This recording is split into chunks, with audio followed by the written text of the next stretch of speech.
പുതുതായിട്ട് മാർക്കറ്റിലേക്ക് നിക്ഷേപ മേഖലയിലേക്ക് വന്നിരിക്കുന്ന വ്യക്തികളെ സംബന്ധിച്ച് ഇപ്പം മാർക്കറ്റിൽ സംഭവിച്ചിട്ടിരിക്കുന്ന ഒരു മിക്ക കാര്യങ്ങളും അവരെ സംബന്ധിച്ച് അതൊരു പുതുമയായിരിക്കും. കാരണം ഇതിനു മുൻപുള്ള പല കറക്ഷൻസും അവർ കണ്ടിട്ടില്ല. അപ്പോൾ അതുകൊണ്ട് തന്നെ അവർ പാനിക്കായിട്ട് പല ഡിസിഷൻസും എടുക്കാനുള്ള സാധ്യത വളരെ കൂടുതലാണ്. 1979 മുതൽ ഈ 2026 അല്ലെങ്കിൽ 25 വരെയുള്ള ആ ഒരു കാലഘട്ടത്തിൽ ഇപ്പോൾ ഷെയർ മാർക്കറ്റിൽ എത്രത്തോളം കറക്ഷൻസ് വന്നിട്ടുണ്ട്, അതിനുശേഷം മാർക്കറ്റിൽ എന്താണ് സംഭവിച്ചത് എന്നതിനെക്കുറിച്ച് വളരെ ഡീറ്റെയിൽ ആയിട്ട് നമ്മളൊന്ന് അനലൈസ് ചെയ്യാൻ പോവുകയാണ്. 2024 സെപ്റ്റംബറിന് ശേഷം നമ്മൾ നോക്കിക്കഴിഞ്ഞാൽ മാർക്കറ്റിൽ വളരെയധികം വോളറ്റൈലാണ്.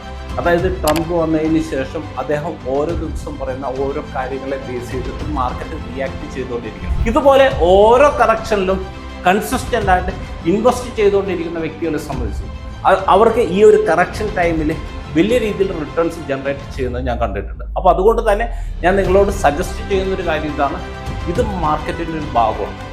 കാരണം നിങ്ങൾക്ക് ഇവിടം വരെയുള്ള ഏകദേശം 10-45 വർഷത്തിലധികമുള്ള ഹിസ്റ്ററി നോക്കി കഴിഞ്ഞാൽ ഓരോ ടൈമിലും ഈ തരത്തിലുള്ള കറക്ഷൻസ് വരും.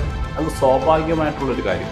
അപ്പോൾ അതുകൊണ്ട് തന്നെ പ്രത്യേകിച്ച് പുതുതായിട്ട് നിക്ഷേപ മേഖലയിലേക്ക് വന്നിരിക്കുന്ന വ്യക്തികളെ സംബന്ധിച്ച് ഈ ഓരോ കറക്ഷൻസാണ് നിങ്ങൾക്ക് വലിയ ഓപ്പർച്യൂണിറ്റി തരുന്നത് എന്ന കാര്യം ഉൾക്കൊണ്ടുകൊണ്ട് തന്നെ അതനുസരിച്ച് ശരിയായ രീതിയിലുള്ള ഒരു തീരുമാനങ്ങൾ എടുക്കുക.